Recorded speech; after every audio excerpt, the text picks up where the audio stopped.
ಇಲ್ಲಿ ನಾವು ಸ್ಟೇಬಲ್ ಡಿಫ್ಯೂಷನ್ನ ಯಾವ ಥರ ಯೂಸ್ ಮಾಡೋದು ಅಂತ ನೋಡೋಣ. ಫಸ್ಟ್ ನೀವು ಸ್ಟೇಬಲ್ ಡಿಫ್ಯೂಷನ್ನ ರನ್ ಮಾಡಬೇಕಂದ್ರೆ ನೀವು ಸ್ಟೇಬಲ್ ಡಿಫ್ಯೂಷನ್ ಇನ್ಸ್ಟಾಲ್ ಮಾಡಿರ್ತೀರ ಆ ಫೋಲ್ಡ್ರಿಗೆ ಹೋಗ್ಬಿಟ್ಟು ಅಲ್ಲ ಇದನ್ನು ಡಬಲ್ ಪ್ರೆಸ್ ಮಾಡಿರಿ. ಡಬಲ್ ಪ್ರೆಸ್ ಮಾಡಿದ ತಕ್ಷಣ ಈ ಥರ ಒಂದು ಪ್ರಾಂಪ್ಟ್ ಅನ್ನೋದು ಓಪನ್ ಆಗುತ್ತೆ. ನಿಮಗೆ ಓಪನ್ ಆಗಿದ ತಕ್ಷಣ ಈ ಥರ ಒಂದು ಲಿಂಕನ್ನು ಜನ್ರೇಟ್ ಮಾಡುತ್ತೆ. ಇದನ್ನು ಕಾಪಿ ಮಾಡ್ಕೊಳ್ಳಿ. ನಿಮ್ಗೆ ಯಾವ ಥರ ಇನ್ಸ್ಟಾಲ್ ಮಾಡೋದು ಸ್ಟೇಬಲ್ ಡಿಫ್ಯೂಷನ್ ಅಂದರೆ ನಾನು ಪ್ರೀವಿಯಸ್ ಟ್ಯುಟೋರಿಯಲ್ಸ್ ನೋಡಿ ನಾನು ಇಲ್ಲಿ ಐ ಕಾರ್ಡಲ್ಲಿ ಲಿಂಕ್ಸ್ ಕೊಟ್ಟಿರ್ತೀನಿ. ಈ ಲಿಂಕ್ನ ನೀವು ಕಾಪಿ ಮಾಡಿಕೊಂಡು ನಿಮ್ಮ ಫೇವ್ರೆಟ್ ಬ್ರೌಸರ್ಗೆ ಹೋಗ್ರಿ. ನಾನು ಮೈಕ್ರೋಸಾಫ್ಟ್ ಎಡ್ಜ್ಗೆ ಹೋಗ್ತಾ ಇದ್ದೀನಿ ನೋಡಿರಿ. ಇದು ಆಲ್ರೆಡಿ ನಾನು ಸೇವ್ ಮಾಡಿದ್ದೀನಿ. ಇನ್ನೊಂದು ಸರಿ ತೋರಿಸ್ತೀನಿ ನಿಮಗೆ. ಇಲ್ಲಿ ಹೋಗ್ಬಿಟ್ಟು ಪೇಸ್ಟ್ ಅಂತ ಹೇಳ್ಬಿಟ್ಟು ಎಂಟರ್ ಹೊಡೀರಿ. ನಿಮ್ಗೆ ಸ್ಟೇಬಲ್ ಡಿಫ್ಯೂಷನ್ ಅನ್ನೋದು ಓಪನ್ ಆಗುತ್ತೆ ನೋಡಿರಿ. ಇದು ಬೇಸಿಕ್ ಲೇಔಟು ಸ್ಟೇಬಲ್ ಡಿಫ್ಯೂಷನ್ನು. ಇದು ಬೇಸಿಕ್ಸ್. ನಿಮ್ಗೆ ಇವೆಲ್ಲ ಇರಲ್ಲ, ಇದು ಕಾಣಿಸ್ತಿದೆ ಅಲ್ಲ, ಇದು ನಾನು ಎಕ್ಸ್ಟ್ರಾ ಇವನ್ನ ಯಾವ ಥರ ಆ್ಯಡ್ ಮಾಡ್ಕೊಳೋದು ಅಂತ ಮುಂದಿನ ಟ್ಯುಟೋರಿಯಲ್ಸಲ್ಲಿ ಹೇಳ್ತೀನಿ. ಇಲ್ಲಿ ಕಾಣಿಸ್ತಿದೆಲ್ಲ ಸ್ಟೇಬಲ್ ಡಿಫ್ಯೂಷನ್ ಚೆಕ್ ಪಾಯಿಂಟ್ಸ್ ಅಂತ. ಇಲ್ಲೆಲ್ಲ ನಿಮ್ಮ ಮಾಡಲ್ಸ್ ಅನ್ನೋವು ಸೇವ್ ಆಗಿರ್ತವೆ. ಈ ಮಾಡಲ್ಸ್ನ ಯಾವ ಥರ ಆ್ಯಡ್ ಮಾಡ್ಕೊಬೋದು ಅಂತ ನೆಕ್ಸ್ಟ್ ಟ್ಯುಟೋರಿಯಲ್ ಹೇಳ್ತೀನಿ. ನಾನು ರಿಯಲಿಸ್ಟಿಕ್ ವಿಷನ್ನ ಚೂಸ್ ಮಾಡ್ತಾ ಇದ್ದೀನಿ. ಇಲ್ಲಿ ಹಿಂಗೆ ಒತ್ತಿದ್ರೆ ನೀವು ಯಾವುದ್ರ ಮೇಲೆ ಒತ್ತಿದ್ರೆ ಅದು ಚೂಸ್ ಆಗುತ್ತೆ. ನಾನು ಇದ್ರ ಮೇಲೆ ಹಿಂಗೆ ಒತ್ತಾ ಇದ್ದೀನಿ. ಇದು ಚೂಸ್ ಆಯಿತು. ಇದು ಇವಾಗ ಪ್ರಾಂಪ್ಟ್ ಬಗ್ಗೆ ತಿಳ್ಕೊಳೋಣ. ಪ್ರಾಂಪ್ಟ್ ಅಂದರೆ ಇಲ್ಲೊಂದು ಪ್ರಾಂಪ್ಟ್ ಅಂತ ಇದೆ, ಅಲ್ಲಿ ನೆಗೆಟಿವ್ ಪ್ರಾಂಪ್ಟ್ ಇದೆ. ಏನಕ್ಕೆ ಇದು ಪ್ರಾಂಪ್ಟ್ ಇರೋದು, ಹೆಂಗೆ ಯೂಸ್ ಮಾಡೋದು ಅಂತ ವಿಡಿಯೋಲಿ ನೋಡೋಣ. ಇದು ಜನ್ರೇಟ್ ಅಂತ ಬಟನ್ ಇದೆ. ಫಸ್ಟು ಪ್ರಾಂಪ್ಟ್ ಅಂತ ಅಂದರೆ ನಿಮಗೆ ಏನು ನಿಮ್ಮ ಬ್ರೈನಲ್ಲಿ ನಿಮ್ಗೆ ಡಿಸೈರ್ ಬರುತ್ತೋ ಅದನ್ನ ಇಲ್ಲಿ ಬರೋದ್ರೆ ಆ ಥರ ಫೋಟೋನ ಇಲ್ಲಿ ಜನ್ರೇಟ್ ಮಾಡುತ್ತೆ ನಿಮಗೆ. ಫಸ್ಟ್ ಆ ಪ್ರಾಂಪ್ಟ್ನ ಯಾವ ಥರ ಬರೆಯೋದು ಅಂತ ನೋಡೋಣ. ಫಸ್ಟ್ ಸ್ಟೇಬಲ್ ಡಿಫ್ಯೂಷನ್ದು ಒಂದು ಡಾಕ್ಯುಮೆಂಟ್ರಿದು ಒಂದು ಬಿಟ್ಟಿದ್ದಾರೆ, ಅದರದ್ದು ವೆಬ್ಸೈಟ್ ಲಿಂಕ್ ಕೊಟ್ಟಿರ್ತೀನಿ. ಆ ವೆಬ್ಸೈಟ್ ಹೆಸರು ಸ್ಟೇಬಲ್ ಡಿಫ್ಯೂಷನ್ ಆರ್ಟ್ ಅಂತ.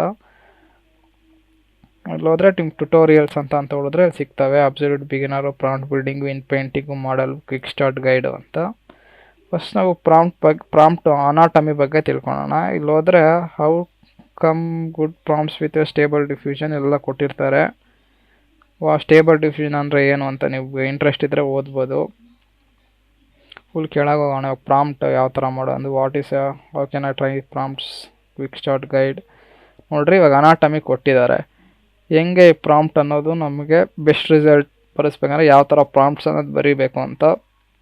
ಸಬ್ಜೆಕ್ಟ್ ಅಂತ ಕಾಣಿಸ್ತಿದ್ದಲ್ಲ, ಫಸ್ಟು ರಿಕ್ವೈರ್ಮೆಂಟ್ ಸಬ್ಜೆಕ್ಟ್ ಅಂದರೆ ಏನಿಲ್ಲ. ನೀವು ಇವಾಗ ಕ್ಯಾಟ್ ಅನ್ನೋ ಇಮೇಜನ್ನು ಜನ್ರೇಟ್ ಮಾಡಬೇಕು. ಕ್ಯಾಟ್ ಅನ್ನೋದು ಸಬ್ಜೆಕ್ಟ್ ಅಲ್ಲ, ಅದನ್ನು ಬರಿಬೇಕು ನೀವು. Cat sit on a table, cat jump on the wire ಅಂತಂಗಿರುತ್ತಲ್ಲ, ಅದನ್ನು ಸಬ್ಜೆಕ್ಟ್ ಅಷ್ಟೇ. A beautiful girl sitting on a chair ಅಂತ ಅನ್ನೋ ಸಬ್ಜೆಕ್ಟ್ ಅಂತೀವಿ. ಮೀಡಿಯಮ್ ಅಂತಂದರೆ ಅದು ಆಯಿಲ್ ಪೇಂಟಿಂಗಾ, ಬ್ರಷ್ ಪೇಂಟಿಂಗಾ, ಇಲ್ಲಾಂದರೆ ವಾಟರ್ ಪೇಂಟಿಂಗ್ ಥರ ಇರಬೇಕಾ, ಇಲ್ಲ ಫೋಟೋಗ್ರಾಫಿಕ್ ಥರ ಇರಬೇಕಾ, ಇಲ್ಲ ಗೇಮು ಇರ್ತಾವಲ್ಲ 3D ರಿಯಲಿಸ್ಟಿಕ್ ಗೇಮಲ್ಲಿರೋ ಕ್ಯಾರೆಕ್ಟರ್ ಥರ ಇರಬೇಕಾ, ಅದನ್ನು ಮೀಡಿಯಮ್ ಅಂತಾರೆ. ಯಾವ ಮೀಡಿಯಮ್ ಥರ ಇರಬೇಕು ಅಂತ. ಸ್ಟೈಲ್ ಅಂದರೆ ಆರ್ಟಿಸ್ಟ್. ಇವಾಗ ಒಬ್ಬೊಬ್ರದ್ದು ಒಂದೊಂದು ಸ್ಟೈಲ್ ಇರುತ್ತಲ್ಲ. ಪಿಕಾಸೋದೊಂದು ಸ್ಟೈಲು, ಪಿಕಾಸೋ ಅಂತ ಹಾಕಿದ್ರೆ ಅವ್ರು ಯಾವ ಸಿಗ್ನೇಚರ್ ಸ್ಟೈಲ್ ಥರ ಅವ್ರ ಸ್ಟೈಲ್ ಥರ ಪೇಂಟಿಂಗ್ ಪೋರ್ಟ್ರೇಟ್ ಅನ್ನೋದನ್ನು ಬರೆಯುತ್ತೆ. ವೆಬ್ಸೈಟ್ ಅಂದರೆ ನಿಮ್ಮ ಕಮರ್ಷಿಯಲ್ ಥರ ಇರಬೇಕಾ ಅದು, ಇಲ್ಲ ಅಂತ ಅಂದರೆ ನಾರ್ಮಲ್ ಸ್ಟಾಕ್ ಫೋಟೋ ಥರ ಇರಬೇಕಾ. ಸ್ಟಾಕ್ ಫೋಟೋ ಅಂತ ಕೊಟ್ಟರೆ ಒಂಥರ ಜನ್ರೇಟ್ ಮಾಡುತ್ತೆ, ಕಮರ್ಷಿಯಲ್ ಪರ್ಪಸ್ ಅಂತ ಕೊಟ್ಟರೆ ಒಂಥರ ಜನ್ರೇಟ್ ಮಾಡುತ್ತೆ. ಇನ್ನು ರೆಸೊಲ್ಯೂಷನ್ ಅಂತ ಇದೆಲ್ಲ. ರೆಸೊಲ್ಯೂಷನ್ ಅಂದರೆ 3D ರಿಯಲಿಸ್ಟಿಕ್, 3D ಅನ್ನೋದು 3D ಅದು ಫೋಟೋನ 3D ಥರ ಇರಬೇಕಾ ನೋಡೋದಕ್ಕೆ, ಇಲ್ಲಾಂದರೆ ರಿಯಲಿಸ್ಟಿಕ್ 8K ಥರ ಇರಬೇಕಾ, 4K ಥರ ಇರಬೇಕಾ, ಇಲ್ಲ ವಿಂಟೇಜ್ ಲುಕ್ಕಲ್ಲಿ ಇರಬೇಕಾ, ವೈಟ್ ಆ್ಯಂಡ್ ಬ್ಲ್ಯಾಕಲ್ಲಿ. ಅದು ತಿರುಗಿನ ಎಕ್ಸ್ಟ್ರಾ ಅಡಿಷ್ನಲ್ ಇನ್ಫಾರ್ಮೇಷನ್ ನೀವು ಕೊಡ್ಬೋದು. ಆಮೇಲೆ ನಿಮ್ಮ ಕಲರ್ಸ್ ಅಷ್ಟೇ ಯಾವ ಥರ ಇರಬೇಕು ಅದು ಕಲರು. ಮೂಡಿ ಅಂತಾರೆ, ಎಫೆಕ್ಟ್ಸ್ ಎಲ್ಲ ಬರ್ತಾವಲ್ಲ ಲೈಟ್ ರೂಮ್ಸಲ್ಲಿ. ಮೂಡಿ ಬ್ಲ್ಯಾಕು, ಮೂಡಿ ಗ್ರೀನು, ಮೂಡಿ ಎಲ್ಲೋ ಆ ಥರ ಇರಬೇಕು, ಇಲ್ಲ ವಿಂಟೇಜ್ ಲುಕ್ಕಲ್ಲಿ ವೈಟ್ ಆ್ಯಂಡ್ ಬ್ಲ್ಯಾಕಲ್ಲಿ ಇರಬೇಕು. ಆ ಥರ ಇದನ್ನು ಕಲರ್ಸ್ ಅಂತ ಇರುತ್ತೆ. ಇವಾಗ ನೋಡೋಣ ಒಂದೊಂದೇನೆ. ನೋಡಿ ಸಬ್ಜೆಕ್ಟ್ ಅಂದರೆ ಇಲ್ಲೊಂದು ಎಕ್ಸಾಂಪಲ್ ಕೊಟ್ಟಿದ್ದಾರೆ. Young women with light blue dress sitting on a next window on shadow reading a book ಅಂತ ಇದೆ. ಈ ಥರ ಜನ್ರೇಟ್ ಮಾಡುತ್ತೆ. ಬಟ್ ಇನ್ನೊಂದು ಸ್ವಲ್ಪ ಇದನ್ನು ಇಂಪ್ರೂವ್ ಮಾಡಬೇಕಂದ್ರೆ ನೆಕ್ಸ್ಟ್ ಹೋಗೋಣ. ಇಲ್ಲಿ ಕೊಟ್ಟಿದ್ದಾರೆ ನೋಡಿ. We can be more specific, let add the medium ಅಂತ ಹೇಳೋದ್ನಲ್ಲ ಎಕ್ಸಾಂಪಲ್. ಯಾವುದು ಡಿಜಿಟಲ್ ಪೇಂಟರ್ ಇರಬೇಕು, ಫೋಟೋಗ್ರಫಿ ಥರ ಇರಬೇಕು, ಆಯಿಲ್ ಪೇಂಟ್ ಆ ಥರ ಇರಬೇಕಂತೇಳಿ ಡಿಜಿಟಲ್ ಪೇಂಟಿಂಗ್ ಅಂತ ಹಾಕಿದ್ದಾರೆ. ಇವಾಗ ನೋಡಿರಿ, reading on A book wooden ಅನ್ನೋದಕ್ಕೆ ಡಿಜಿಟಲ್ ಪೇಂಟಿಂಗ್ ಅಂತ ಅದ್ರ ಮುಂದೆ ಹಾಕಿದ್ದಾರೆ ನೋಡಿರಿ. ಯಂಗ್ ಗರ್ಲ್ ಅಂತ ಇದೆಲ್ಲ, ಇಲ್ಲಿ ಅದೇ ಪ್ರಾಂಪ್ಟ್ಗೆ digital painting of young women sitting with light blue dress sitting on a window right reading a book. ಇವ್ ನೋಡ್ರಿ ಇವಾಗೆ ಒಂಥರ ಚೇಂಜ್ ಆಯಿತು, ಇಲ್ಲೊಂಥರ ಫೋಟೋ ಇತ್ತು. ಇವಾಗ ನೆಕ್ಸ್ಟು ಆರ್ಟಿಸ್ಟ್ ಆಗ್ತಾವೆ ನೋಡಿ. ಆರ್ಟಿಸ್ಟ್ ನೇಮು ಅದನ್ನು ಎಲ್ಲ ಕೊಟ್ಟಿದ್ದಾರಲ್ಲ, ಬೈ ಯಾವ ಥರ ಇರಬೇಕು ಅಂತ. ಆರ್ಟಿಸ್ಟಿಕ್ ನೇಮು, ವೆಬ್ಸೈಟು, 8K ರೆಸಲ್ಯೂಷನ್ನು. ಇವಾಗ ಇಲ್ಲಿ ಆ್ಯಡ್ ಮಾಡಿದ್ದಾರೆ ನೋಡಿ.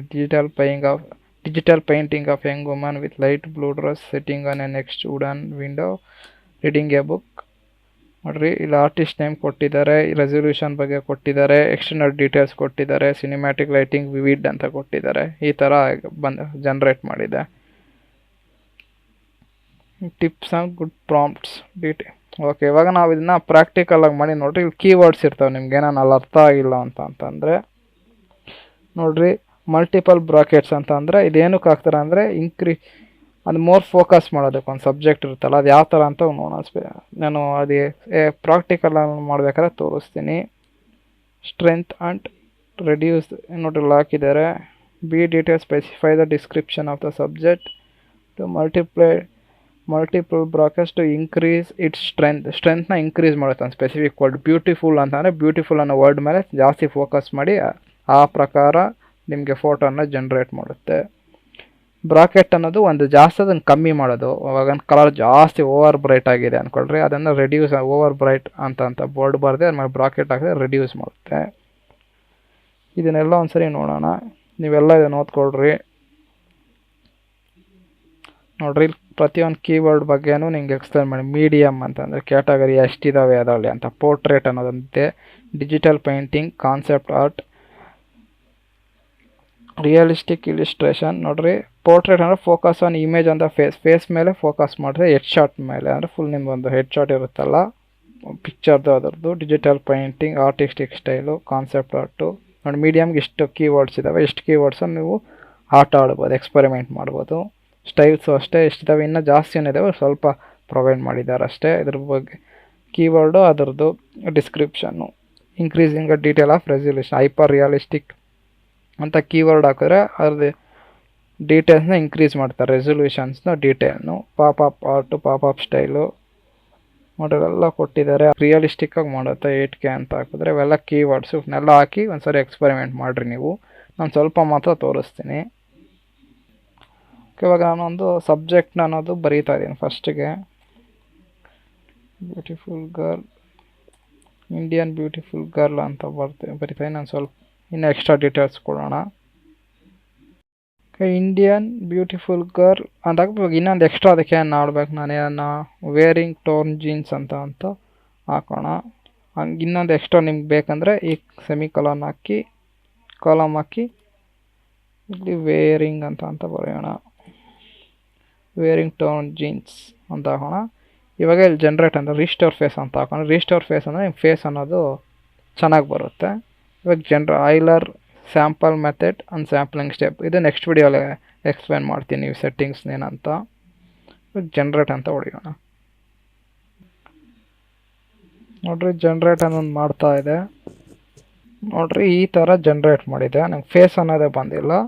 ಇವಾಗ ಫೇಸ್ ಅಂತ ಬರಬೇಕಂದ್ರೆ ಈ ಪ್ರಾಂಪ್ಟಲ್ಲಿ ನಾನು ಏನು ಸರಿ ಮಾಡಬೇಕಂದ್ರೆ, ಇವಾಗ ಹೋಗೋಣ ಏನಿದೆ ಆಪ್ಷನ್ ಇಲ್ಲಿ ಅಂತ. ಅವಾಗೆ ನೋಡಿದ್ವಲ್ಲ, ನೋಡ್ರಿ ಪೋರ್ಟ್ರೇಟ್ ಅನ್ನೋದು ಕೀವರ್ಡ್ ಮೀಡಿಯಮ್ಗೆ ಹೋಗ್ಬಿಟ್ಟು portrait focus on image face and head shot ಅಂತ ಇದನ್ನು ಕಾಪಿ ಮಾಡ್ಕೊಳ್ಳೋಣ. ಕಾಪಿ ಮಾಡಿಕೊಂಡು ಇವಾಗ ಇಲ್ಲಿ ಫಸ್ಟಿಗೆ ಹಾಕೋಣ. ಪೋರ್ಟ್ರೇಟ್ ಆಫ್ ಅಂತ ಹಾಕಿ ಇವಾಗ ಜನ್ರೇಟ್ ಅಂತ ಹೊಡೆಯೋಣ. ನೋಡ್ರಿ ಫೇಸ್ ಅನ್ನೋದು ಬರ್ತಾ ಇದೆ. ಓಕೆ, ಅವಾಗ ಬರೀ ಸುಮ್ಮನೆ ಬಾಡಿ ಬಂದಿರ್ತೀವಿ. ಇವಾಗ ಸ್ವಲ್ಪ ಫೇಸ್ ಅನ್ನೋದು ಗುಣನೂ ಫೋಕಸ್ ಮಾಡಿದೆ. ಬಟ್ ನೋಡ್ರಿ ಮುಖ ಅಷ್ಟು ಚೆನ್ನಾಗಿಲ್ಲ. ಇವಾಗ ನೋಡ್ರಿ ಕೈ ಕಾಲುಗಳನ್ನ ನೀಟಾಗಿ ಜನ್ರೇಟ್ ಮಾಡಿಲ್ಲ. ಇವಾಗ ಇದನ್ನು ಸ್ವಲ್ಪ ಇಂಪ್ರೂವ್ ಮಾಡೋಣ. ಇವಾಗ ಇನ್ನೊಂದು ಸರಿ ಇದು ಹಾಕ್ಬಿಟ್ಟು ಇನ್ನೊಂದು ಕೀವರ್ಡ್ ಹಾಕೋಣ, ಕ್ಲಿಯರ್ ಫೇಶಿಯಲ್ ಎಕ್ಸ್ಪ್ರೆಷನ್ಸ್ ಅಂತ. ಓಕೆ, ಹಿಂಗೆ ಹಾಕಿದ್ದೀವಲ್ಲ. ಇವಾಗ ಇನ್ನೊಂದು ಸರಿ ಜನ್ರೇಟ್ ಅಂತ ಹೊಡೆಯೋಣ. ಓಕೆ ನೋಡ್ರಿ ಅವಾಗ ಫೇಸ್ ಅನ್ನೋದು ಒಂಥರ ಇತ್ತು, ಸ್ವಲ್ಪ ಇವಾಗ ಇಂಪ್ರೂವ್ ಆಗಿದೆ. ವೈಟ್ ಅನ್ನೋದು ಬಂದಿದೆ. ಇದನ್ನು ಹೋಗಂಗೆ ಮಾಡೋಣ. ನೋಡ್ರಿ ಫಸ್ಟ್ ನಾವು ಕೊಟ್ಟಿದ್ದ ಪ್ರಾಂಪ್ಟ್ ಹೆಂಗೆ ಜನ್ರೇಟ್ ಮಾಡ್ತು, ಸೆಕೆಂಡ್ ಈ ಥರ ಮಾಡ್ತು, ಮುಖ ಅಷ್ಟು ಚೆನ್ನಾಗಿರಲ್ಲ. ಇವಾಗ ಸ್ವಲ್ಪ ಹಂಗೆ ಚೆನ್ನಾಗಿ ಬಂದಿದೆ. ಇವಾಗ ಈ ಡೆಪ್ತ್ ಆಫ್ ಫೀಲ್ಡ್ನ ನಾವು ಕಂಟ್ರೋಲ್ ಮಾಡ್ಬೋದು. ಇದನ್ನ ಡೆಪ್ತ್ ಆಫ್ ಬ್ಲರ್ ಆಗುತ್ತಲ್ಲ, ಇದನ್ನ ಡೆಪ್ತ್ ಆಫ್ ಫೀಲ್ಡ್ ಅಂತಾರೆ. ಇವಾಗ ಇನ್ನೊಂದು ಹಾಕೋಣ ಇದಕ್ಕೆ ಕೀವರ್ಡು ಏನ ಸಿನಿಮ್ಯಾಟಿಕ್ ಅಂತದೊಂದು ಹಾಕೋಣ. ಇವಾಗ ಜನ್ರೇಟ್ ಮಾಡೋಣ. ನೋಡ್ರಿ ಈ ಸಿನಿಮ್ಯಾಟಿಕ್ ಅಂತ ಆಗಿದ ತಕ್ಷಣ ಕೀವರ್ಡ್ನ ಈ ಥರ ಬಂತು. ಸ್ವಲ್ಪ ಇಂಪ್ರೂವ್ ಆಯಿತು ನೋಡ್ರಿ ಫೋಟೋ ಇದಕ್ಕಿನ. ಇವಾಗ ನೋಡ್ರಿ ಈ ಫೋಟೋ ಹೆಂಗಿದೆ, ಈ ಫೋಟೋ ಹೆಂಗಿದೆ, ಸ್ವಲ್ಪ ಚೇಂಜ್ ಆಯಿತು. ಓಕೆ, ನಿಮ್ಗೆ ಇದೇ ಹುಡುಗಿ ಫೋಟೋ ಹಂಗೆ ಬರ್ತಾನೆ ಇರಬೇಕು ಅಂತಂದರೆ ಸೀಡ್ ನಂಬರ್ ಇದೆಲ್ಲ ಇದು ತೊಗೊಂಡು ಕಾಪಿ ಮಾಡ್ಕೊಳ್ಳಿ. ಕಾಪಿ ಮಾಡಿಕೊಂಡು ಇಲ್ಲಿ -1 ಇದೆಲ್ಲ ಇದನ್ನು ತೆಗೆದುಬಿಟ್ಟು ಇಲ್ಲಿ ಹಾಕಿ. ಏನಕ್ಕಂದರೆ ಸೀಡ್ ನಂಬರ್ ಅಂದರೆ ಒಂದೊಂದು ಫೋಟೋಗೆ ಯುನಿಕ್ ನಂಬರ್, ಅದು ನಿಮ್ಗೆ ಅದೇ ರಿಸಲ್ಟೇ ಕೊಡ್ತಾ ಇರುತ್ತೆ. ಇವಾಗ ಇನ್ನೊಂದು ಸ್ವಲ್ಪ ಕೀವರ್ಡ್ನ ಹಾಕೊಂಡಿದ್ದಕ್ಕೆ ಸ್ವಲ್ಪ ಇಂಪ್ರೂವ್ ಮಾಡೋಣ. ಓಕೆ, ನಿಮ್ಮ ಕ್ಯಾಮ್ರಾ ಬಗ್ಗೆ ಐಡಿಯಾ ಆದರೆ ಕ್ಯಾಮ್ರಾ ಸೆಟ್ಟಿಂಗ್ಸ್ ಬಗ್ಗೆ ಅದನ್ನು ಇಲ್ಲಿ ಯೂಸ್ ಮಾಡ್ಕೊಬೋದು. ಇಲ್ಲಿ ನೋಡಿರಿ, ಕಾಪಿ ಮಾಡಿ ಪೇಸ್ಟ್ ಮಾಡ್ತೀನಿ. 185 mm ಅಂತ ಹಾಕೋಣ. ಇವಾಗ ನಾನು ಜಸ್ಟ್ ಸಾಕು 50ಗೆ ಅದನ್ನು ಚೇಂಜ್ ಮಾಡ್ತೀನಿ. 50 mm lens, focus F stop 1.8 ಅಂತಂದರೆ ಬೆಳಕು ಎಷ್ಟು ಬರಬೇಕು ಕ್ಯಾಮ್ರಾ ಒಳಗೆ ಅಂತ ಸೆಟ್ ಮಾಡೋದು. ಇದು ಶಟರ್ ಸ್ಪೀಡ್. iOS ನಿಮ್ಗೇನನ್ನ ಲೈಟಿಂಗ್ ಕಂಟ್ರೋಲ್ ಮಾಡುತ್ತಿದ್ದು. ನೀವು ಗೂಗಲ್ ಮಾಡಿದ್ರೆ ನಿಮ್ಗೆ ಗೊತ್ತಾಗುತ್ತೆ. ಇನ್ನು ಶಟರ್ ಸ್ಪೀಡು ಎಷ್ಟು ಸೆಕೆಂಡ್ ಶಟರ್ ಒಂದು ಓಪನ್ ಆಗಿರಬೇಕು ಅಂತ. ಇವಾಗ ಇದನ್ನು ಜನ್ರೇಟ್ ಅಂತ ಹೊಡೆಯೋಣ. ನೋಡ್ರಿ ಈ ಥರ ಬರುತ್ತೆ ನೋಡಿ. ಫೋಕಸ್ ಅನ್ನೋದು ಮಕ್ಕದ ಮೇಲೆ ಮಾತ್ರ ಮಾಡಿದೆ, ಇನ್ನೆಲ್ಲ ಸುತ್ತಲೂ ಬ್ಲರ್ ಮಾಡಿದೆ.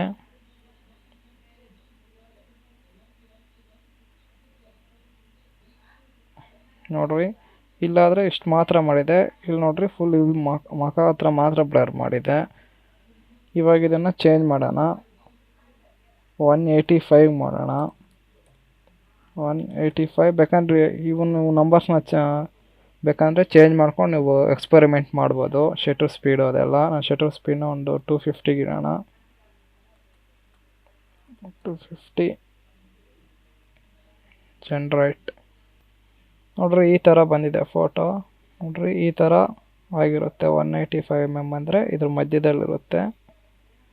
ನೋಡ್ರಿ ಹೆಂಗಿದೆ, ಫುಲ್ ಎಲ್ಲ ಬ್ಲರ್ ಮಾಡೋಕ್ಕಿದೆ. ಬ್ಯಾಕ್ಗ್ರೌಂಡ್ ಗುಣ ಅಷ್ಟೊಂದು ಗೊತ್ತಾಗಲ್ಲ. Full shallow depth of field effect ಬಂದಿದೆ. ನೋಡ್ರಿ ಪ್ರೀವಿಯಸ್ ಫೋಟೋ ಹೆಂಗಿದೆ, ಇವಾಗ ಜನ್ರೇಟ್ ಮಾಡೋ ಫೋಟೋ ಹೆಂಗಿದೆ. ನೋಡ್ರಿ ಇಲ್ಲಿ ಬ್ಯಾಕ್ಗ್ರೌಂಡ್ ಎಲ್ಲ ಫುಲ್ ಇದು ಗುಣ ಬ್ಲರ್ ಆಗಿದೆ. ಸ್ವಲ್ಪ ಬ್ಯಾಕ್ಗ್ರೌಂಡ್ ಗೊತ್ತಾಗುತ್ತೆ. ನೋಡಿ ಇಲ್ಲಿ ಗುಣ ಕರೆಕ್ಟ್ ನೋಡಿ, ಇಲ್ಲಿ ಮಾತ್ರ ಶಾರ್ಪ್ ಆಗಿದೆ. ಇಲ್ಲಿ ನೋಡ್ರಿ ಫುಲ್ ಇಲ್ಲಿ ಮಾತ್ರ ಶಾರ್ಪ್ ಆಗಿದೆ. ಫುಲ್ ಸ್ವಲ್ಪ ನೋಡ್ರಿ. ಇನ್ನು ನೀವು ಈ ಸೆಟ್ಟಿಂಗ್ಸ್ ಜೊತೆ ಆಡ್ಕೊಂಡು ಒಳ್ಳೆ ಫೋಟೋಸ್ಗಳನ್ನ ಜನ್ರೇಟ್ ಮಾಡ್ಬೋದು. ಇವಾಗ ಇದೊಂದು ನಮ್ಗೆ ಬರ್ತಾ ಇದಲ್ಲ, ಇದನ್ನು ಹೋಗಂಗೆ ಮಾಡಬೇಕು. ಯಾವ ಥರಪ್ಪ ಅಂದರೆ ನೆಗೆಟಿವ್ ಪ್ರಾಂಪ್ಟ್ ಅಂತ ಇದಲ್ಲ. ಇವಾಗ ಇದನ್ನು ಯೂಸ್ ಮಾಡೋಣ.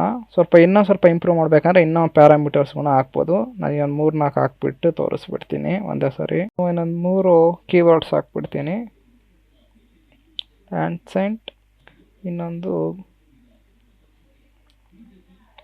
ಲೈಟಿಂಗ್ ಅಂಡ್ ಗ್ಲೋಬಲ್ ಇಲ್ಲಿಸ್ಟ್ರೇಷನ್ ಅಂತ. ಗ್ಲೋಬಲ್ ಇಲ್ಲಿಸ್ಟ್ರೇಷನ್ ಅಂದರೆ ಇಲ್ಲಿ ಕೊಟ್ಟಿದ್ದಾನು. Global illustration is the indicator elimination of group of algorithm 3D computer graphics realistic 3D light sense. ಇದು ಲೈಟ್ ಅನ್ನೋದನ್ನು 3D ರಿಯಲಿಸ್ಟಿಕ್ ಆಗಿರೋ ಲೈಟ್ ಅನ್ನೋದು ಪ್ರೊಡ್ಯೂಸ್ ಮಾಡುತ್ತೆ. ಗ್ಲೋಬಲ್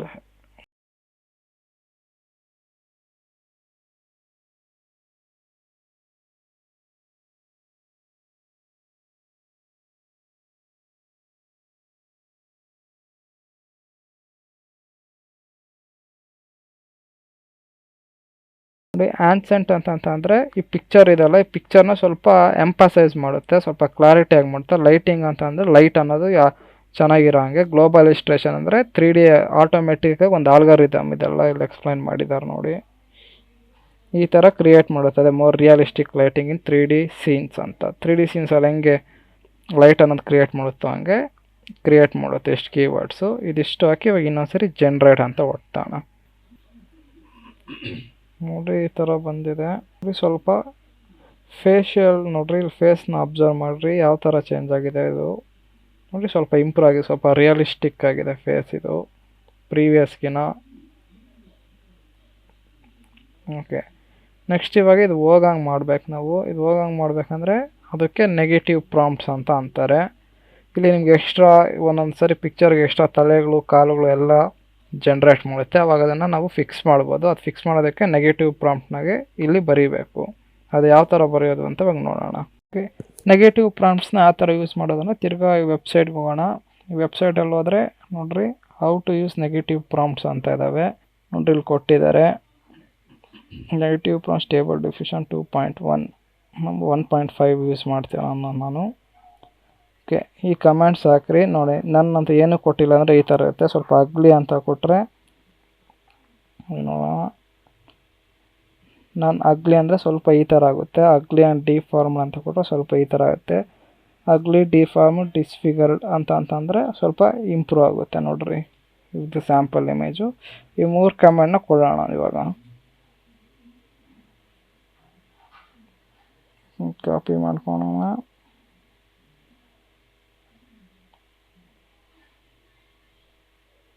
ಇಲ್ಲಿ ಹೋಗ್ಬಿಟ್ಟು ಇಲ್ಲಿ ಪೇಸ್ಟ್ ಮಾಡೋಣ.